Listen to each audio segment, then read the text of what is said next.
여러분, 신앙은 왕을 바꾸는 것입니다. 우리 기독교는 우리 자신이 왕이었다가 예수님을 통하여 하나님을 만날 때 내 자신이 아니라 이제 더 이상 내가 아니라 하나님께서 왕이 되시는 것이죠. 세상의 가치관, 세상의 기준에 물든 내가 이 가치관과 이 기준을 하나님의 가치관과 하나님의 기준을 따르기 시작한다는 겁니다. 그 왕을 바꾸는 것이죠. 마가복음 1장 15절에는 예수께서 처음으로 이 세상을 향하여서 메시지를 선포하시는데 이렇게 이야기하십니다. 이르시되 때가 찼고 하나님의 나라가 가까이 왔으니 회개하고 복음을 믿으라. 때가 되었다. 절묘한 타이밍이, 가장 정확한 타이밍이 지금이다 말씀하시는 거죠. 왜? 예수께서 오셨기 때문에. 예수께서 오셔서 하나님의 나라를 끌고 내려온 겁니다. 그리고 예수님을 마주하는 모든 사람들에게 회개를 명령하고 있습니다. 그동안 살았던, 너희 마음대로 살았던 너희의 기준들을 멈추어라. 그러니까 원래는 이 세상이 하나님의 나라여서 하나님의 뜻과 하나님의 기준대로 살았는데 인간들이 반역하고 배신하면서 하나님의 뜻을 잃어버리기 시작한 겁니다. 하나님의 뜻을 잃어버리고 사니 자기밖에 남지 않는 거죠. 내 생각이 옳은 대로, 내 뜻이 옳은 대로, 내가 하고 싶은 대로 그렇게 살아가는 겁니다. 그런데 주님이 회개하라, 그리고 복음을 믿으라. 내가 와서 너희를 구원하고 있다. 하나님 나라가 다시 너에게 시작될 것이다 말씀하십니다. 여러분, 지난주에 말씀 기억나십니까? 씨 뿌리는 비유. 하나님의 나라가 이 세상에 들어올 때 네 가지 부류의 사람들이 존재하는 것 같다. 주님이 비유를 통하여 말씀하셨습니다. 첫 번째는 길가에 씨앗이, 말씀이 길가 같은 사람들에게 뿌려질 때, 두 번째는 하나님의 이 말씀이 돌짝밭 같은 사람들의 심령에 떨어질 때, 세 번째는 그 예수 그리스도의 거룩한 말씀이, 정말 존귀하고 생명을 살리는 말씀이 가시덤불에, 가시떨기 그 숯불에 떨어지는 것이죠. 그런데 이 세 가지는 열매를 맺는 것 같이 보이기는 해도 전혀 열매를 맺지 못했습니다. 어떤 좋은 밭에 뿌려지는 말씀이 아멘으로 받아들이는 그 좋은 밭과 같은, 그런 좋은 땅과 같은 사람들 심령에 뿌려질 때 30배, 60배, 100배의 결실을 맺는다는 것이죠. 그것이 우리가 지난주에 살펴본 겁니다. 뭐였죠? 비유로, 주님이 하나님 나라가 이 땅에 임하는 그 방식을 비유로 설명해 주셨어요. 그러면 오늘은 비유로 끝나는 것이 아니라 실제로 역사 가운데 예수님을 만났을 때 진짜 달라진 사람이 있는가? 돌짝밭이 있는가? 가시밭과 같은 사람이 있었는가? 아니면 좋은 땅과 같은 사람이 있었는가? 역사 속에 일어난 그 사건을 들여다보려고 합니다. 누가복음 19장 1절을 같이 한번 읽어보겠습니다. 시작. 예수께서 여리고로 들어가 지나가시더라. 예수께서 지금 여리고를 지나가십니다. 여리고를 지나가시는 이유는 예루살렘으로 올라가기 위해서. 예루살렘은 구릉지, 높은 구릉지 위쪽에 마치 요새와 같은 지형에 있는 도시였고, 여리고는 그 아래로 내려가면 있는 도시입니다. 그 여리고를 지나서 예루살렘으로 올라가시려고 하시는데, 여리고에서 있었던 사건을 누가가 19장에 이렇게 기록을 한 것이죠. 인물이 등장을 합니다. 2절. 삭개오라 이름하는 자가 있으니 세리장이요 또한 부자라. 여러분, 한 인물이 등장하는데 이 인물을 이렇게 소개합니다. 세리장이요 또한 부자라. 자, 그러면 하나씩 한번 뜯어보도록 하겠습니다. 이름은 삭개오. 원래 원문은 이런 발음입니다. 자, 헬라어 한번 보여주시죠. 자카이오스. 한번 따라 읽어볼까요? 자카이오스. 자카이오스. 우리가 삭개오라고 지금 한글 우리 성경이 번역을 이렇게 삭개오라고 번역을 했지만 원문은 이 사람의 이름이 원래 어떻게 불려졌는가? 자카이오스라고 불려지는 사람입니다. 자카이오스. 우리는 삭개오라고 익숙하게 그렇게 통칭하도록 하겠습니다. 이 뜻은 순결한, 아버지가 이 삭개오가 태어났을 때 어떤 사람이 되라고 이름을 붙였을까요? 진짜 깨끗하고 바르고 순결한 그런 정결한 사람으로 자랐으면 좋겠다 하고 자카이오스, 삭개오라 이름을 붙였습니다. 근데 이 사람이 성장하면서 직업을 가졌는데 그 직업이 뭡니까? 세리장입니다. 세리장. 세리장이 뭐냐면 세리들의 최고 어떤 매니저급, 과장급 되는 사람을 세리장이라고 부른 거예요. 세리는 세금 징수원을 세리라고 불렀습니다.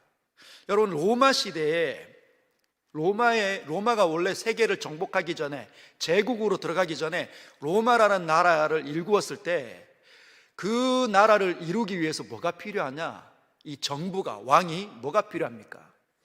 돈이 필요하잖아요. 여러 가지 기반 시설과 군대를 움직이고 모든 것들을 다루기 위해서는 돈이 필요한데 그 돈이 누구를 통해서 옵니까? 로마를 일구었던 그 시민들을 통해, 그 백성들을 통하여서 세금으로 걷는 겁니다. 근데 이 로마가 전쟁에 능한 나라가 되니까, 시간이 지나면서 강력한 나라가 되니까 이 나라 저 나라를 다 점령하기 시작합니다. 정복하기 시작합니다. 그래서 여러 제자를 써서 제국이라고 불리는 거예요. 그 나라가 강력한 힘을 갖고 그 주변에 있는 나라들을 정복을 해 갑니다. 그러면서 어떻게 하냐? 로마 시민은 세금 면제. 여러분, 그 당시에는 어떤 세금들이 있었냐면 인두세, 토지세. 인두가 뭡니까? 사람의 머리. 사람의 숫자만큼 본인이 살고 이 땅에 태어난다면, 로마 시민으로 태어난다면 세금을 내라. 그게 인두세입니다. 두 번째는 토지세. 토지를 갖고 있다, 부동산을 갖고 있다, 집을 갖고 있다, 그러면 세금을 내는 거예요. 근데 어떤 세금까지 있었냐? 예수님이 이 땅에 오시기 전에, 지금 오시기 전에까지 어떤 세금이 있었냐? 총각세도 있었습니다. 총각세. 총각이면 무조건 세금을 내야 되는 거예요. 그래서 총각을 벗어나라는 겁니다. 그래서 다 결혼하도록, 결혼을 장려하는 정책인 거죠. 그리고 한 사람, 두 사람, 세 사람, 네 사람을 낳으면 복지 혜택을 막 주는 나라가 로마였습니다. 근데 로마 시민은, 제국이 되면서 로마 시민은 면제시켜주고, 그러면 그 합당한 세금을 어느 나라에서 거둘까요? 정복한 제국들, 그 정복한 그 식민지와 같은 나라들에게서 세금을 걷습니다. 그러면 세금을 잘 거두려면 어떤 사람이 필요할까요? 로마에 충성하는 사람. 로마에 충성하는 사람.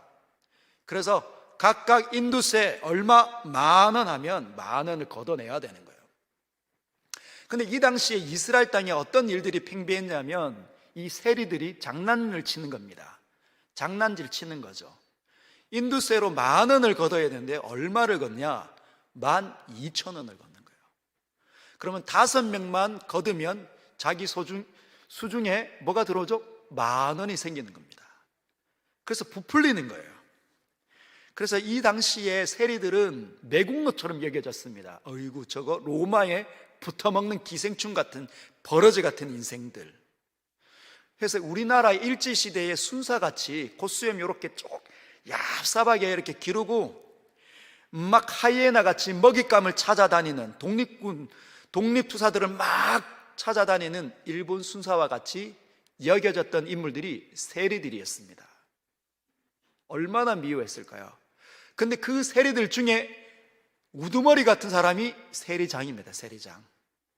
세리들이 걷어들인 그 수입에서 몇 퍼센트를 또 떼가는 사람이 세리장으로 알려졌어요.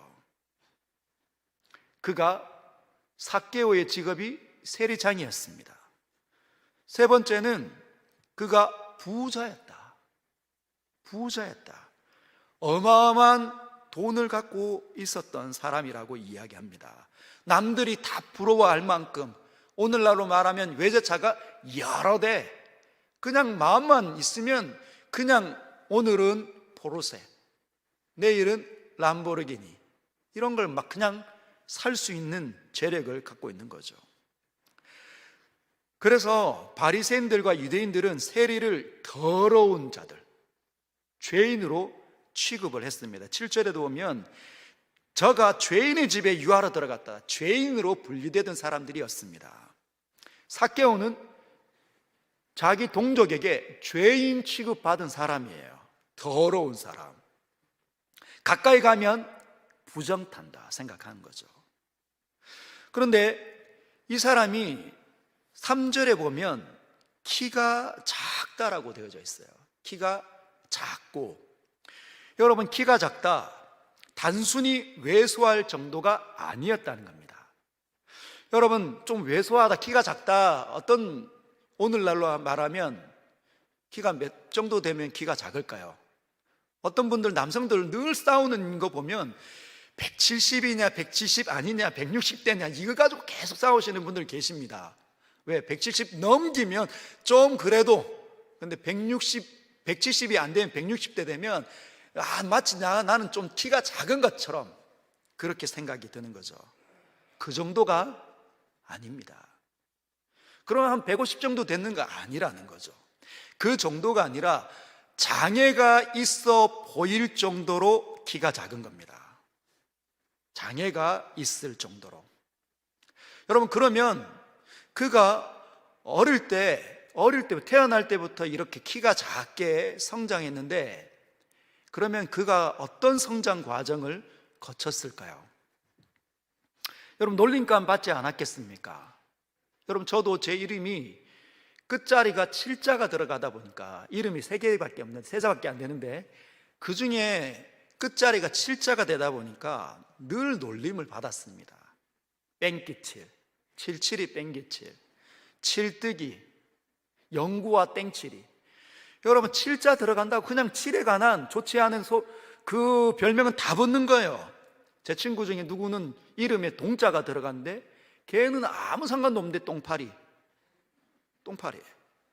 그 동자 들어간다 그냥 똥파리입니다.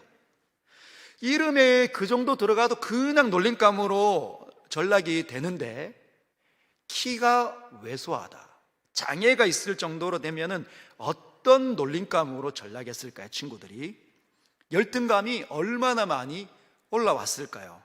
주변에 친구가 거의 없는 겁니다. 그러면 소통이 거의 없기 때문에 성격도 삐뚤어질 가망이 높습니다. 두고 봐라 이놈들, 얼마나 분이 일어났을까요? 세상에 대해서 얼마나 원망과 적대감을 갖고 살았을까요? 내 가만히 안 둘 거야, 반드시 복수할 거야. 근데 그가 우연히 직업을 선택을 했는데, 직업이 주어졌는데 어떤 루트를 통해서인지 모르겠지만 세리가 되었습니다. 왜? 먹고 살아야 되니까. 키가 작으니까 잘 써주지도 않을 수도 있습니다. 근데 먹고 살아야 되니 세리라는 직업을 자기가 가졌는데 점점 돈이 많아지기 시작하는 거예요. 얼마나 많이 들어옵니까? 그러니 그 돈으로 뭘 할 수 있을까요? 그 돈으로 옷도 사고, 맛있는 음식도 먹고, 그리고 집도 사고, 수만 가지를 할 수 있는 것들을 막 합니다. 그러면서 그 물질로 위안을 삼는 거예요. 그런데 그 돈이 많아지니 떠나갔던, 자신의 외모 때문에 떠나갔던 친구들이 돌아오는 거죠. 사람들이 막 친구가 되어주는 겁니다. 그런데 그럼에도 불구하고 주변의 시선은 좋지 않아요. 매국노, 죄인, 돈밖에 모르는 인간. 그때 그는 뭐라고 이야기할까요?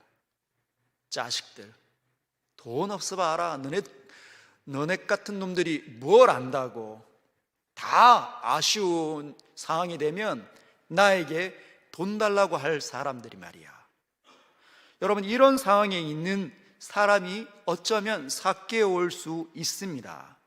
우리 아이들이 부르는 것처럼 귀여운 삭개오가 아니에요. 귀여운 삭개오가 아닙니다. 근데 이 사람에게 엄청난 사건이 일어난 겁니다. 인생의 전환점이 시작이 된 거죠. 왜? 예수께서 지나간다는 소문을 그가 들은 겁니다. 최고의 이슈 아닙니까? 예수 그리스도는 당대의 최고의 이슈를 몰고 다니시는 분입니다.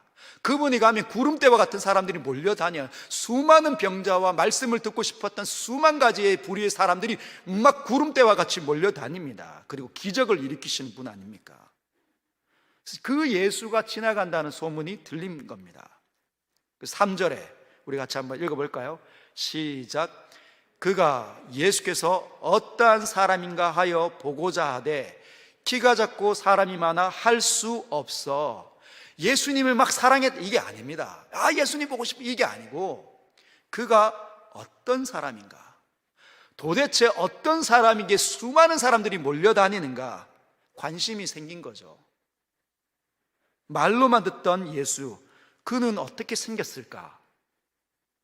어떤 모양일까? 키는, 옷은? 그래서 보고자 마음이 일어나서 보려고 간 겁니다. 근데 사람이 막 구름대와 같이 몰려 있는 거죠. 벽처럼 둘러싸여 있는 겁니다.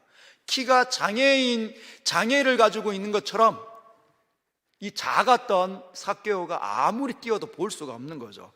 그가 한 행동이 뭡니까? 4절 같이 읽겠습니다. 시작. 앞으로 달려가서 보기 위하여 돌무화과 나무에 올라가니 이는 예수께서 그리로 지나가시게 되밀어라. 뭘 한 거야? 안 보이니까 어떻게 한 거죠? 보기 위해 앞으로 달려간 겁니다. 앞으로. 왜?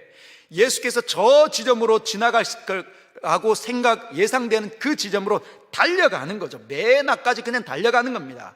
구름대가 가지 못한, 인파가 가지 못한 그 길 맨 앞까지 가보니 거기 뭐가 있습니까? 돌무화과 나무가 있는 거예요. 거기에 올라가는 거예요. 기어서. 그 귀한 옷을 입고 있는 그 삭개오가 그 옷이 흠집 나는 것도 모른 채 나무에 기어 오르고 있는 거죠. 여러분, 그가 올라가는 나무가 어떤 나무라고 성경은 지금 이야기합니까? 무화과 나무인데 돌무화과 나무예요. 여러분, 참 포도나무 기억나십니까? 참 포도나무에서 기대할 만한 가장 좋은 포도 열매가 맺을 때 탁 따먹어서 향과 과즙이, 달콤함이 콧속과 입 안으로 가득하게 묻어 나올 때 그때 참 맛있다. 그게 참이죠. 여기는 지금 참 무화과 나무가 아니라 돌 무화과 나무에 올라갔다고 되어 있습니다. 그 말은 참 무화과 나무는 대부분 과수원에 있습니다. 농부들이 가지치기를 하고 양분을 주고 적절하게 물을 공급해 줄 때 잘 자라고 맛있는, 병충해도 잘 이렇게 관리해야 맛있는 무화과 나무가 열리잖아요. 근데 지금 이 돌 무화과 나무라는 말은 과수원에 있는 무화과 나무가 아니라는 거예요. 그냥 길에 우연히 씨앗이 새에 의든지 바람에 의든지 그곳에 떨어져서 심겨져서 자란 야생 무화과 나무를 돌 무화과 나무라고 합니다. 야생에서 겨우 생존하는 거죠. 여러분, 그 그림을 한번 보십시오. 그 돌 무화과 나무에 삭개오가 지금 겨우겨우 올라가고 있습니다. 힘겹게 그 무화과 나무로 올라가고 있어요. 뭐가 떠오릅니까? 돌 무화과 나무 같은 존재가 삭개오잖아요. 야생에서, 치열한 야생에서 아무도 돌봐주지 않는 거기에서 생존하기 위해서 몸부림쳤던, 그 정상으로 올라가기 위해서 애를 썼던 그 삭개오가 마치 돌 무화과 나무 같지 않습니까? 돌 무화과 나무 같은 존재가 돌 무화과 나무 위에 올라간 거예요. 그런데 5절에 이제 막 올라가서 예수께서 지나가는 걸 기다리고 있습니다. 5절 보면 예수께서 그곳에 이르십니다. 그리고 쳐다보셨어요. 누구 한 사람이 그 무화과 나무에 자기를 쳐다보고 있는 걸 보셨습니다. 그리고 지나가셔도 되는데 안 지나가셨어요. 여러분, 주목하셨습니다. 그곳을 쳐다보셨어요. 그 사람을 집중하셨습니다. 눈 한 번 주고 지나가신 게 아니에요. 집중해서 쳐다보신 겁니다. 관심과 마음을 주셨다는 거예요. 여러분, 영원에서 영원까지 존재하시는 분이 누구십니까? 예수 그리스도, 그분 아니십니까? 그분이 모든 존재를 영원부터 단번에 보시는 분이십니다. 그게 하나님의 능력이에요. 우리 안에 있는 모든 여기에 있는 사람들의 생각과 마음과 지나간 과거까지 단번에 보시는 분이 하나님, 그분이십니다. 그분이 삭개오를 보고 계시다는 거예요. 그의 성장과 그의 기질과 그의 성격과 그의 관심이 무엇들이었는지 그분은 이미 다 알고 계십니다. 쳐다보시는 거죠. 눈을 들어 그를 주목하고 계십니다. 그리고 이렇게 말씀하십니다. 이르시되, 우리 같이 읽겠습니다. 시작. 삭개오야, 속히 내려오라. 내가 오늘 내 집에 유하여야 하겠다 하시니. 이렇게 지금 몇 마디 하셨어요. 자, 여기에 우리가 좀 집중해서 살펴볼 영적 교훈 두 가지가 있습니다. 하나는 속히 내려오라. 속히 내려오라. 지금 삭개오가 어디에 올라갔습니까? 돌무화과 나무에 올라가 있다는 거죠. 돌무화과 나무에서 따먹을 수 있는 그 무화과의 예상되는 맛은 뭡니까? 떫고 시고 맛없고 향기도 없다. 딱딱할 수 있다는 거죠. 그 상태가 바로 삭개오의 상태라는 거예요. 너의 그 자리에서 속히 내려오라라고 말씀하십니다. 빨리 내려오라고 말씀하십니다. 누가? 전능자께서. 너의 상태는 무엇이냐? 너는 너의 상태를 알고 있느냐라고 물으신다는 거죠. 전능자가 삭개오를 단번에 찍으셨습니다. 스캔하시는 거죠. 마치 엑스레이가 지나가는 것처럼, MRI가 지나가는 것처럼 단번에 스캔하셨습니다. 너의 자리에서 내려오라. 그 맛없고 그 볼품없고 그 향기 없는 떫은 그 자리에서 내려오라. 하나님이 기뻐하지 않는 자리에서 내려오라 말씀하십니다. 그리고 두 번째, 주님이 뭐라고 말씀하십니까? 너의 집에 유하여야 하겠다. 내가 오늘 너의 집에 유하여야 하겠다. 여러분, 삭개오의 집은 어떤 집입니까? 돈으로 치장한 집, 자기가 왕이 된 집, 자기가 거기서 군림하고 있는 집, 세상을 향하여 적개심 갖고 있으면서 자기밖에 모르는 자신의 왕국과 같은 곳이 삭개오의 집입니다. 근데 누가 가시는 거죠? 하나님 나라의 주인이 그곳에 가겠다고 하시는 거죠. 그 안으로 들어가겠다고 하시는 겁니다. 여러분, 어쩌면은 삭개오의 집은 삭개오의 마음을 우리에게 보여줄 수도 있습니다. 하나님 없이 자기의 뜻으로 자기가 생존하려고 했던 모든 인생의 그 걸음걸이를 멈추라고 말씀하시고 주님이 들어오도록 문을 열으라고 말씀하십니다. 여러분, 삭개오는 어떤 반응을 했을까요? 물론 이 영적인 두 가지 교훈을 그가 단번에 깨달았을 거라 생각하진 않습니다. 그냥 주님의 음성을 들었겠죠. 근데 그는 이렇게 반응을 합니다. 6절, 급히 내려와 즐거워하며 영접하거늘. 자신을 주목하고 자신의 집에 들어오겠다고 말씀하시는 그 슈퍼스타 지저스 크라이스트, 그분이 나의 집에 오시겠다고 얼마나 감격스러운지 모릅니다. 그래서 그분을 모시고 갑니다, 집으로. 그런데 이 모습이 주변의 사람들에겐 좋지 않아 보인 거예요. 얼마나 싫은지, 얼마나 짜증나는지. 여러분, 삭개오가 반응을 어떻게 한 겁니까? 주님의 그 음성이 제대로 완벽하게 이해는 못됐다 하더라도 주님의 음성에 반응을 한 거라는 거죠. 이것저것 미루지 않고, 내일로 미루지 않고 바로 지금 그는 급히 내려와 즐거워하며 영접합니다. 여러분, 예수님의 말씀에 그가 제대로 지금 반응하고 있다는 거예요.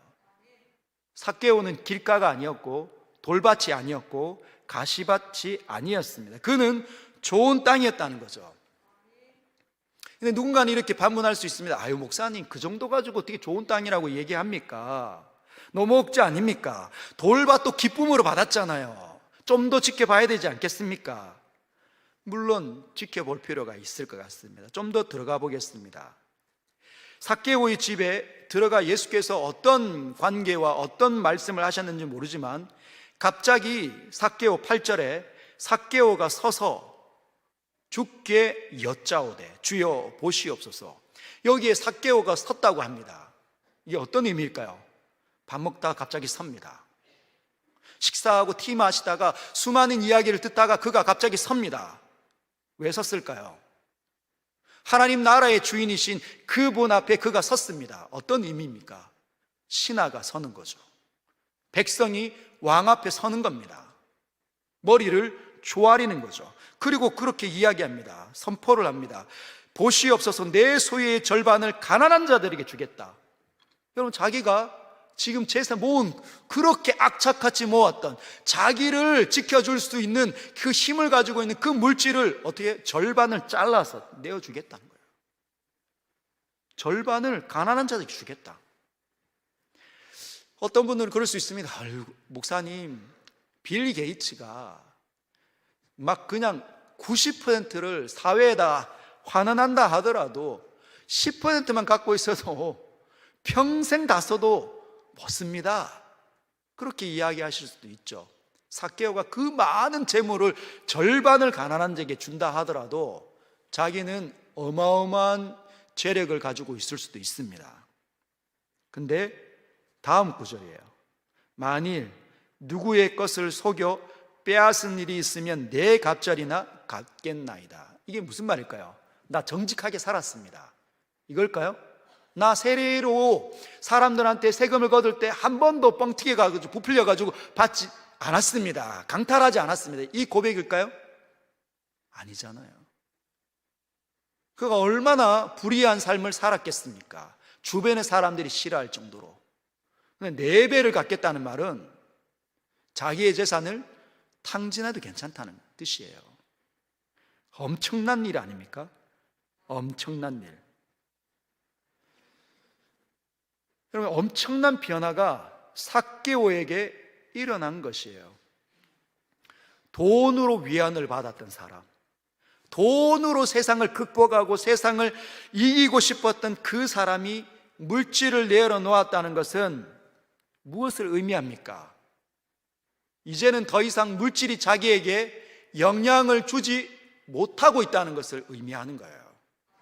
여전히 물질이 주는 힘에 끌려다니며 할 수 있습니까? 못합니다. 뭐라는 거죠? 예수님을 영접하고 그분과 만남을 통하여서 그분이 뭘로 느낀 겁니까? 영원한 왕으로, 이분의 뜻대로 살아야 된다는 것을 깨달은 것이죠. 여러분, 마태복음 13장 44절은 이렇게 이야기합니다.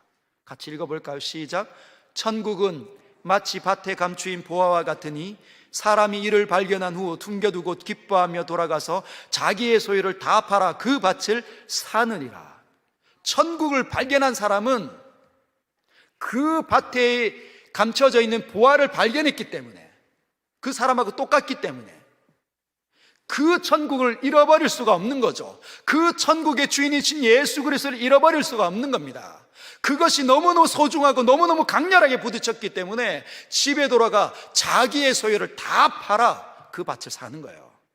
내 소유는 더 이상 나에게 중요하지 않아요. 뭐가 더 중요한 겁니까? 그 밭에 숨겨져 있는 그 보화가 더 소중함을 안 것이지요. 여러분, 이 일이 바로 삭개오에게 일어난 거예요. 이 기적적인 일 아닙니까? 엄청난 충격적인 일 아닙니까? 지금 우리는 그런 사람을 지금 목도하고 있습니다. 하나님 나라 안으로 빨리 올라가는 사람들은 그런 거죠. 그래서 주님께서 뭐라고 말씀하십니까? 좁은 문, 좁은 길이다. 좁은 문, 좁은 길이라는 거예요. 형편없어 보이고 작은 문이지만, 좁은 문이지만 그 문을 열고 들어갔는데 큰 대로가 아닙니다. 매우 좁아 보이는 거, 힘들고 지치고 아무도 안 가고 싶어하는. 근데 왜 거기 갑니까?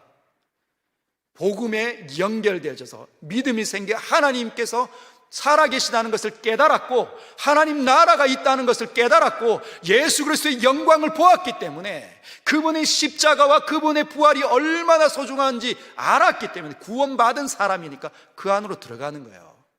위로부터 오는 그 거듭남이 일어난 사람들만이 들어가는 나라가 하나님의 나라라는 겁니다. 여러분, 지금 19장을 우리가 다루고 있지만 18장에 하나님께서, 예수님께서 누구를 한 사람을 더 만나셨습니다. 이미 삭개오를 만나기 전에. 18장 18절, 누가복음 18장 18절. 어떤 관리가 물어 이르되, 여기에 어떤 관리라고 되어져 있지만 다른 성경에는 부자 청년으로 나옵니다. 부자 청년. 나이가 굉장히 젊은 사람이에요. 그 젊었는데 부자였어. 근데 그의 직업이 관리입니다. 관리. 정치 안에 있는 사람이었다는 거예요. 젊은데 돈도 많고 부자 관리였다는 거죠. 근데 그가 예수님을 만났을 때 이렇게 질문을 합니다. 선한 선생님이여, 내가 무엇을 하여야 영생을 얻으리까? 여러분, 이 질문이 엄청난 질문입니다. 자기가 부자인데, 젊은데, 돈도 엄청 많은 사람이고 지위도 높은 사람이 예수님에 대한 인식이 생겼어요. 아, 이분이 진짜 좋으신 분이다. 이분이 하시는 일은 엄청난 일이다.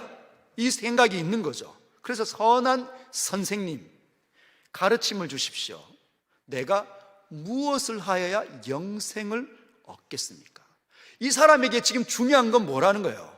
자기가 지금 예수님이 찾아와서 궁금해했던 건 영생입니다. 영생. 내가 지금 돈도 너무 많은데, 내가 지금 가진 건 너무 많은데 이 모든 것들을 뭐라고요? 내려놓고 싶지 않은 거죠. 나 죽고 싶지 않다.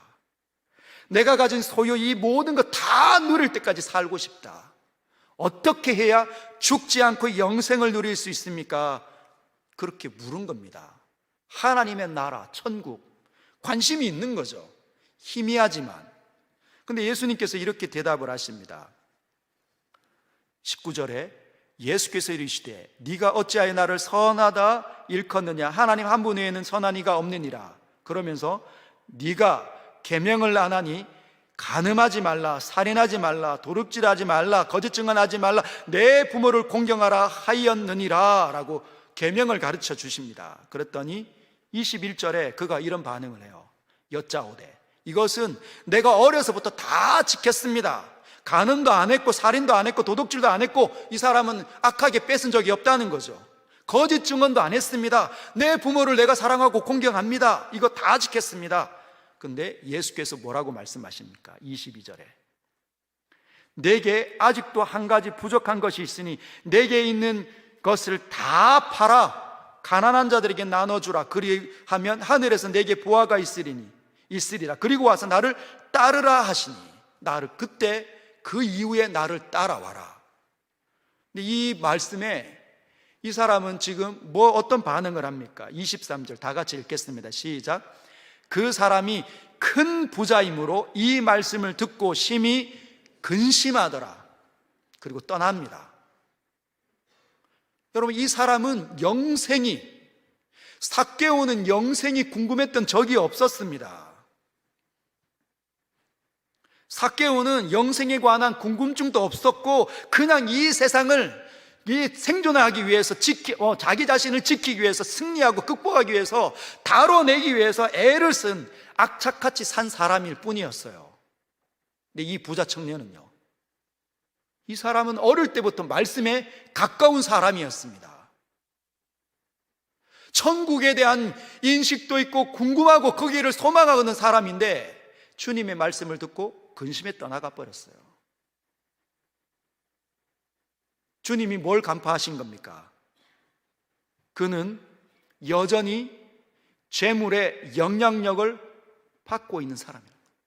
하나님 말씀보다 하나님 말씀을 지켜내는 것 같이 보이지만 여전히 그것이 있는 상황 속에서 그 일을 한 거죠. 그것이 잃어버리면 불편해지는 겁니다.